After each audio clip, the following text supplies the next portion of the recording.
Efectivamente ha sido un día complejo, intenso, pero también muy esperado. Casi 2 años nos ha costado llegar a este punto, que no es el punto final. Todavía quedan instancias que van a dar término a este proceso. Pero respecto a tu pregunta, sí, estamos conformes.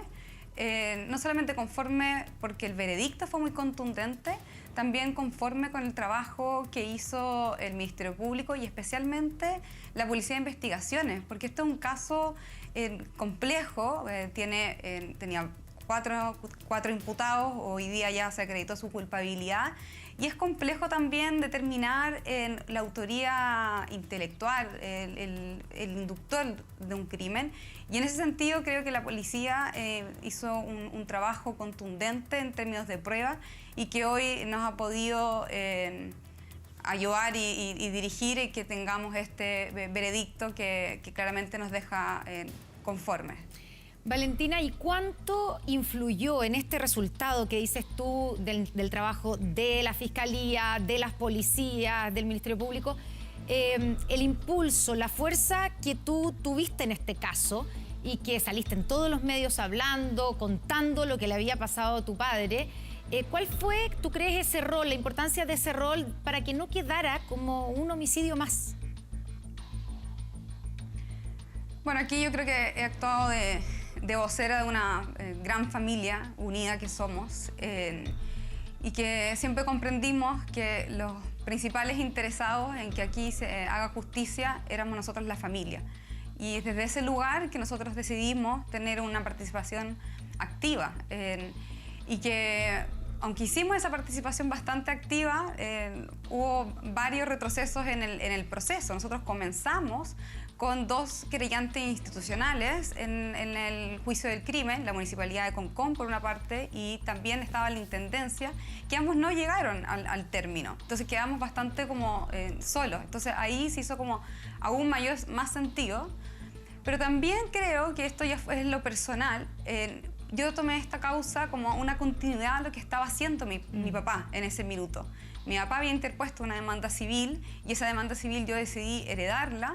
Y también mi papá había puesto 4 días antes de su asesinato una denuncia en fiscalía, la cual yo también decidí darle una continuidad. Entonces, para mí,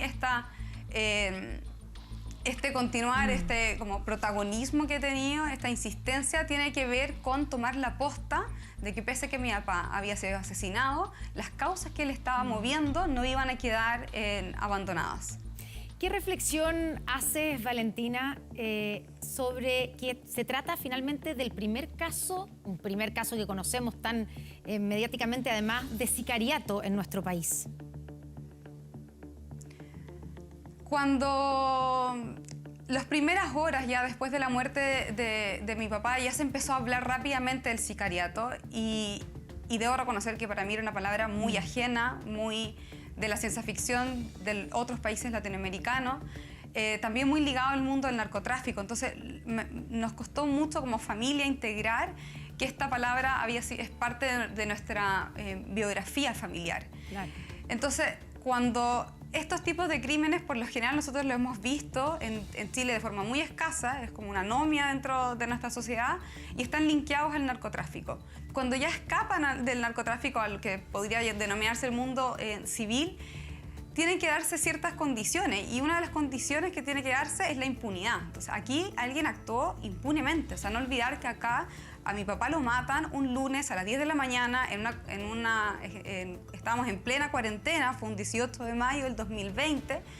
Entonces, lo que también nos está hablando este evento es de que acá pareciera que hay un lugar para el crimen organizado y que no hay ningún temor por parte de quienes planearon y ejecutaron este crimen en ejecutarlo literalmente a plena luz del día.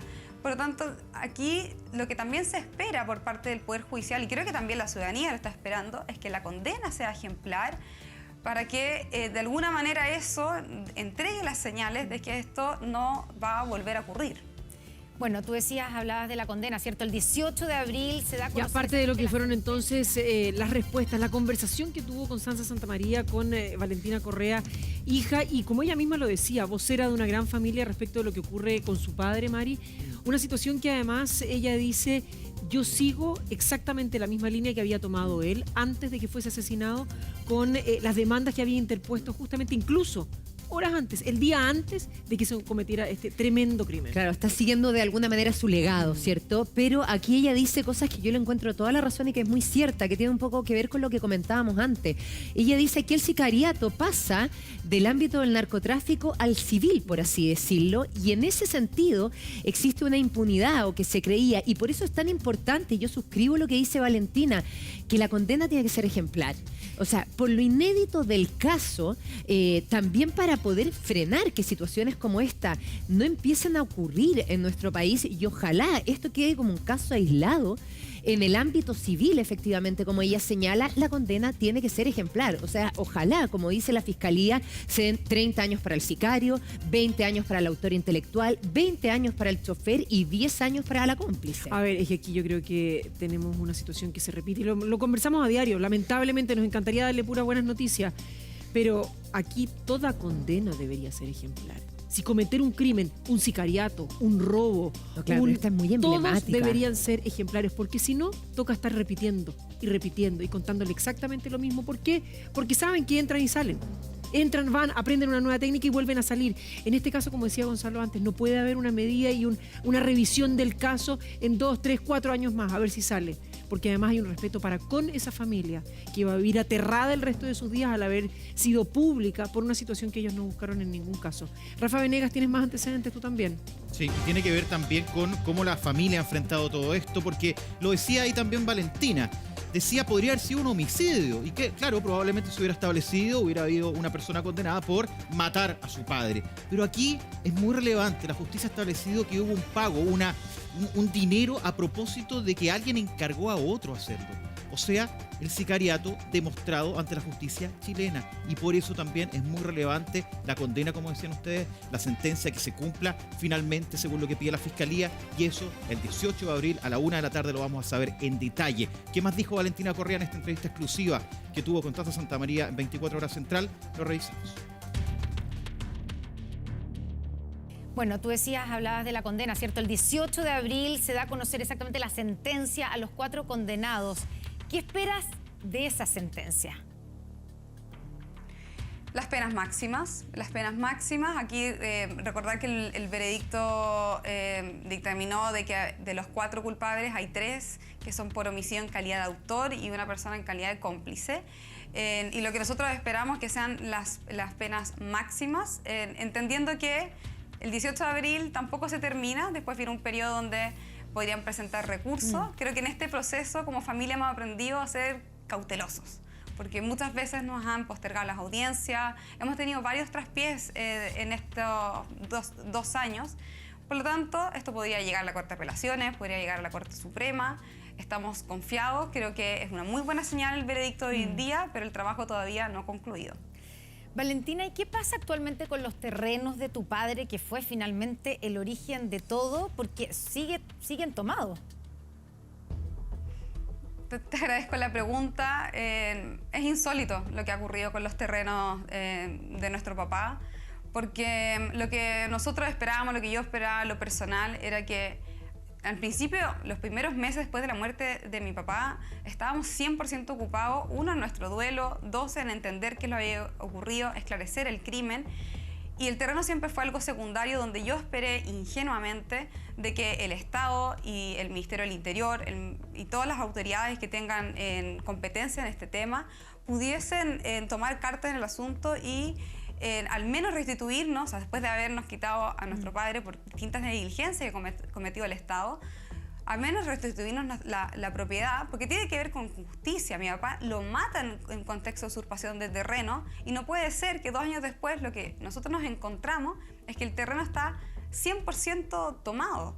No olvidar que mi papá 4 días antes de su muerte va a visitar el terreno, se entrevista con el líder de la toma, que hoy está formalizado en otra causa, una causa de usurpación, que tiene ya, es otra querella, es otro juicio, es otro proceso que también estamos enfrentando como familia.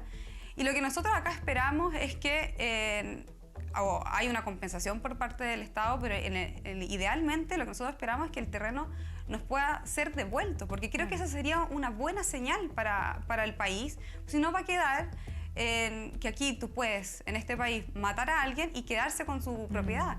La persona que después terminó loteando el terreno, hoy en día está formalizado por esto, por el crimen o sea, por el delito de loteo irregular, pero lo que tenemos desde que mi papá puso una denuncia donde habían 2, 3 construcciones a la fecha, es un terreno 100% tomado y que nosotros hicimos, y personalmente hice decenas de acciones, hablé con decenas de autoridades que al final me dejaron abandonada, muchas veces me mintieron y ahora esperamos reanudar estas conversaciones con esta nueva administración y esperamos que tengan no solamente en la empatía, sino que decidan solucionar este problema.